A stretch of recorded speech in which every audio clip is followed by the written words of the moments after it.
So I wanted to talk today about objects and workflows.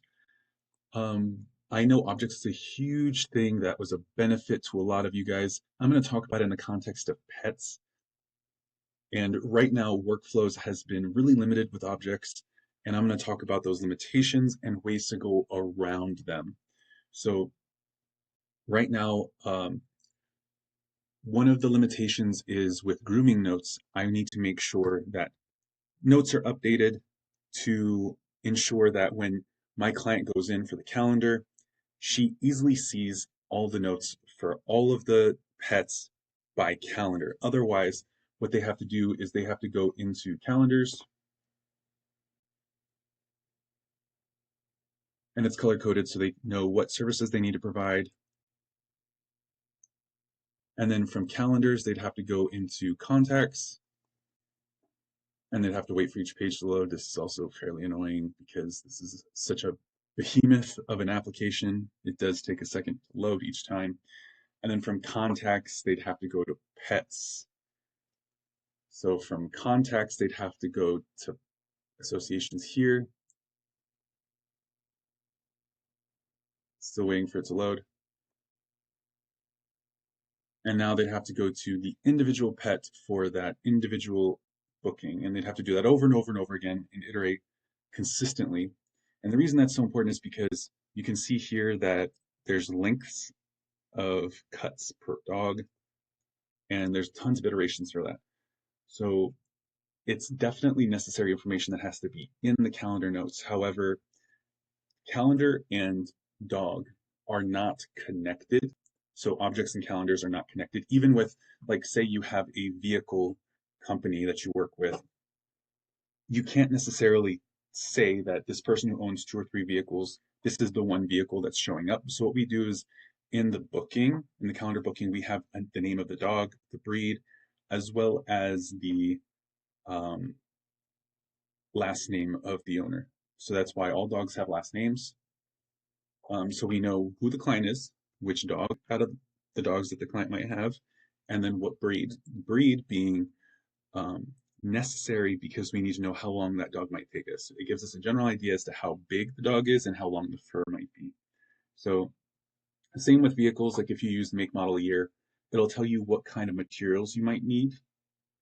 So it's very beneficial to have that in the calendar. However, there's no way to do that naturally. So you have to input that unless you're doing calendar bookings. Each time we do a calendar booking, we do have a form that allows us to build in those fields as well as build a vehicle every single time that the client comes in with a new vehicle. So that is really helpful.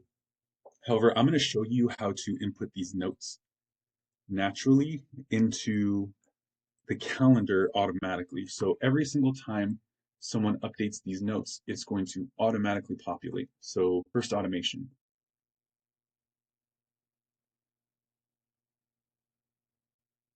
Now I've got these kind of organized here. So grooming notes to populate.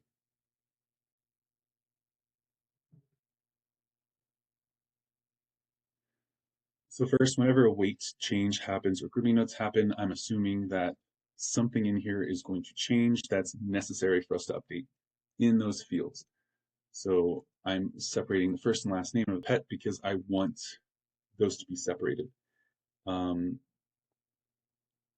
This allows me to do further automations down the line. It's a lot easier for me to split up different data points if the last name and first name are split. So that might be important to you, that might not, but you can use a text formatter to split up different things. And then I use a custom webhook. The reason why I have this 1-minute wait is because if there is an error in notes and I adjust it several times over, I'm not consistently hitting that webhook and then paying for that premium workflow. Next, what I do is I take a webhook from Make and I throw it into Google Sheets. Now, the reason why I use Google Sheets is because now I can compile all of the different dogs that this one owner has and squish it, format it and squish it into one note box on GoHighLevel. And what I'm going to show you is So in Google Sheets, the way I do this is I'll pull it into one, I'll pull it into one table. So you can see here, each one has a unique ID. It's a last name and phone number. Now that makes it so that each owner is unique. However, we can have multiple dogs for each owner. Now we can combine the dogs in the next sheet. As you can see here, there's two Whiskies. And I did that intentionally just to test it. And it squishes it into one box. Now in Make, it's searching for rows to update or it's searching to add a row. And this router is to see if it's already in the Google Sheets. So the webhook pushes it to Google Sheets if it's already there. If it's already there, so it's searching for like whether or not there was a batch that came out of the search. If there was a batch that came out of the search, it's going to update the row. If there wasn't a batch, it's going to add the row. And then it's going to search for the contact based on the last name and phone number, last name that I showed you previously. And then it's going to update the contact in Lead Connector. So fairly simple process. It takes this condensed version of notes and it allows you to put it into the calendar for all the vehicles or all of the dogs that are associated with that particular person. What's beneficial about that is if there was like something in the notes like, hey, next time they come in, you need to check up on XYZ, it allows you to talk on that, even if you're not seeing that particular vehicle that day. It also allows you to, if you don't see that dog, you can say, hey, I noticed last time we gave them this cut, not seeing them today. What's the case? Like, what's going on? Did you like the cut last time? Did we mess something up?